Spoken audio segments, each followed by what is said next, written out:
مجمع الأندلس التعليمي، تعلم عصري ملهم بهوية وطنية وقيم إسلامية. السلام عليكم ورحمة الله وبركاته. أهلا بكم طلابنا الأعزاء طلاب الصف الرابع الابتدائي في درسنا لهذا اليوم، كيف يمكنني تقدير درجات الحرارة.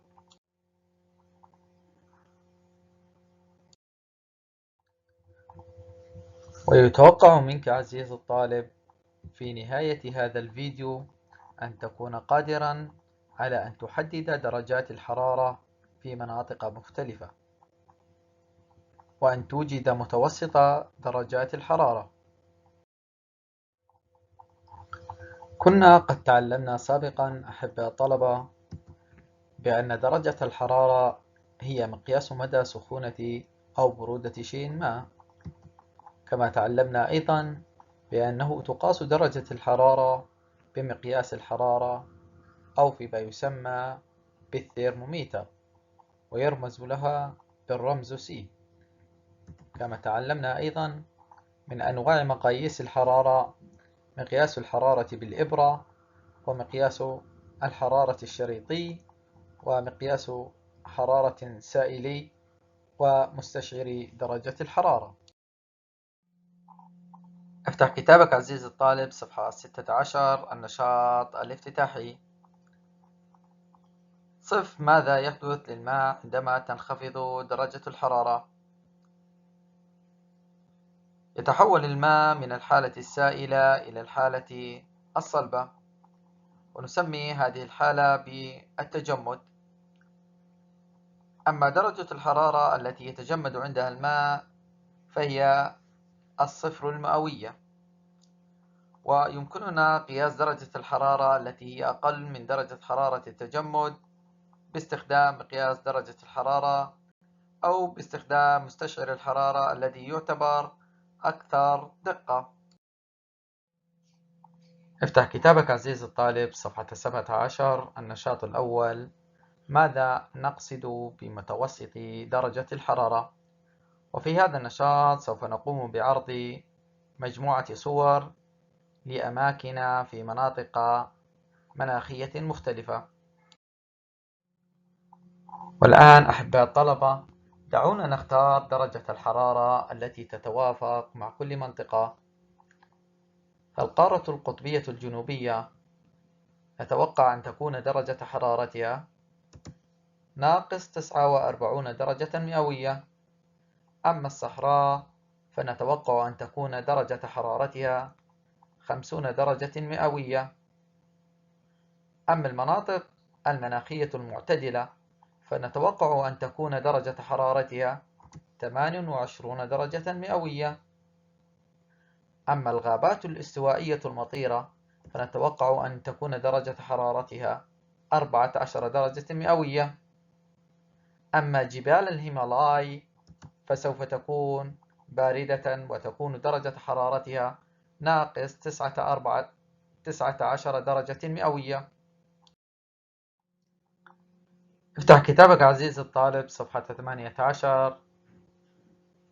لاحظ أن للأماكن المختلفة في العالم درجات حرارة مختلفة.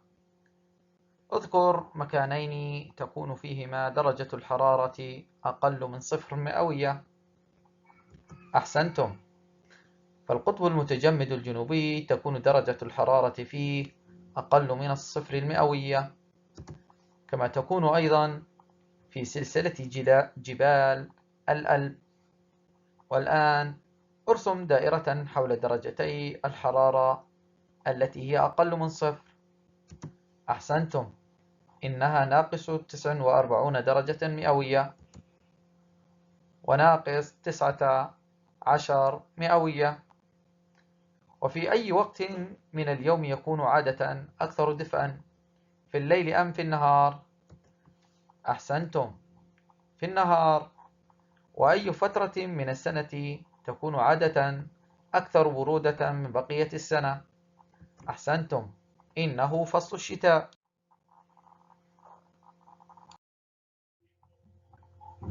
لاحظ درجات الحرارة الآتية عزيزي الطالب، ثم اجمع هذه القياسات معا لإيجاد مجموع درجات الحرارة. لو أخذنا مجموع هذه درجات الحرارة لوجدنا بأن مجموعها هو 60، وعدد الدرجات الحرارة المأخوذة هي 5 درجات مئوية. ولحساب متوسط درجة الحرارة سنقوم بقسمة المجموع الكلي على عدد القياسات المأخوذة، فيكون متوسط درجة الحرارة مساويا لمجموع درجات الحرارة مقسومة على عدد درجات الحرارة. فإذا 60 تقسيم 5 يساوي 12 درجة مئوية. أحسنتم أبناء الطلبة. افتح كتابك عزيزي الطالب صفحة 19، وفي هذا السؤال سوف نكمل الجملة الآتية باستخدام المفردات التالية: متوسط درجة الحرارة، ومقياس الحرارة، وقياس. فتكون بعض الأيام أكثر دفئا أو برودة من غيرها، ويمكننا قياس هذه التغيرات باستخدام أحسنتم مقياس الحرارة.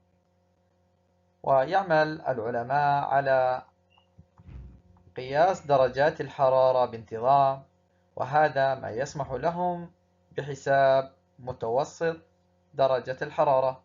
أحسنتم أبناء. ماذا تعلمنا؟ تعلمنا أحبائي الطلبة بأن متوسط درجة الحرارة يساوي مجموع درجات الحرارة مقسوما على عدد درجات الحرارة. افتح كتابك عزيزي الطالب صفحة 24 لنتحقق مما تعلمنا. السؤال الأول: اختر الإجابة الصحيحة. كيف نجد متوسط درجة الحرارة؟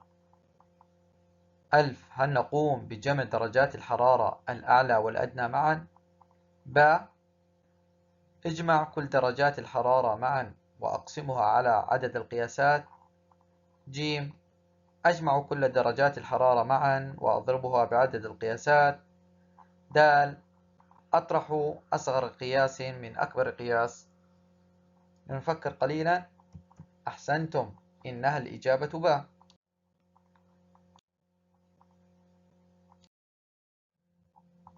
افتح كتابك عزيزي الطالب صفحة 20. النشاط الثاني: ما متوسطات درجات الحرارة في دولة قطر خلال أشهر السنة؟ هل تعلم عزيزي الطالب أنه في المناخ البارد يتراوح متوسط درجات الحرارة ما بين 10 درجات مئوية في الأشهر الأكثر دفئا إلى أقل من 3 درجات مئوية في الأشهر الأكثر برودة، كما أن في المناخ المعتدل يبلغ متوسط درجات الحرارة في الأشهر الأكثر دفئا نحو 22 درجة مئوية، وتصل درجة الحرارة في الأشهر الأكثر برودة إلى ما فوق ناقص 3 درجات مئوية، ولكن أقل من 18 درجة مئوية. كما تتميز دولة قطر بمناخ حار وجاف، يتراوح متوسط درجات الحرارة في المناخ الحار والجاف في الأشهر الأكثر دفئا ما بين 35 درجة مئوية و40 درجة مئوية، بينما تتراوح درجات الحرارة في الأشهر الأبرد ما بين 20 درجة مئوية و30 درجة مئوية. لاحظ عزيزي الطالب كيف تكون درجة الحرارة أقل ما يمكن في شهر يناير، ثم ترتفع حتى تصل إلى أعلى معدل لها في شهر يوليو.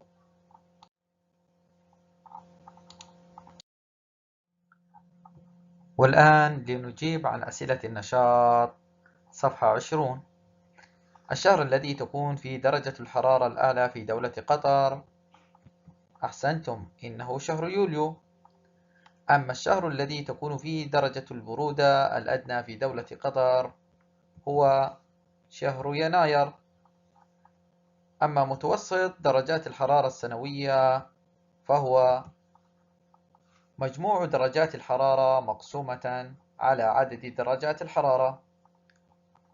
وإلى أي المناطق المناخية في معرض الصور من النشاط السابق تنتمي دولة قطر؟ نفكر قليلا. أحسنتم، إنها تنتمي إلى المناخ الصحراوي. ماذا تعلمت؟ تعلمت عزيزي الطالب أنه لإيجاد متوسط درجة الحرارة السنوية في دولة قطر بواسطة جمع قياسات درجة الحرارة لكل شهر معا وقسمة المجموع الكلي على عدد أشهر السنة وهي 12 شهرا. كما تعلمنا أيضا بأن مناخ دولة قطر صحراوي مع شتاء معتدل وصيف حار وجاف. والآن أحباء الطلبة لنتحقق مما تعلمنا، افتح كتابك عزيزي الطالب صفحة 24. احسب متوسط درجة الحرارة من القياسات الآتية. تعلمنا أحباء الطلبة أنه لإيجاد متوسط درجة الحرارة سوف نقوم بإيجاد مجموع درجات الحرارة ومن ثم نقوم بقسمتها على عدد درجات الحرارة المأخوذة. إذن ستكون النتيجة هي 20 درجة مئوية. السؤال الثالث، اختر الإجابة الصحيحة. ما المنطقة المناخية التي لها أدنى متوسط درجة حرارة؟ أحسنتم أبناء الطلبة، إنها القطب الجنوبي. شكرا لكم أحبائي الطلبة على المتابعة والاستماع، على أمل اللقاء بكم في الدرس القادم إن شاء الله، والسلام عليكم ورحمة الله وبركاته.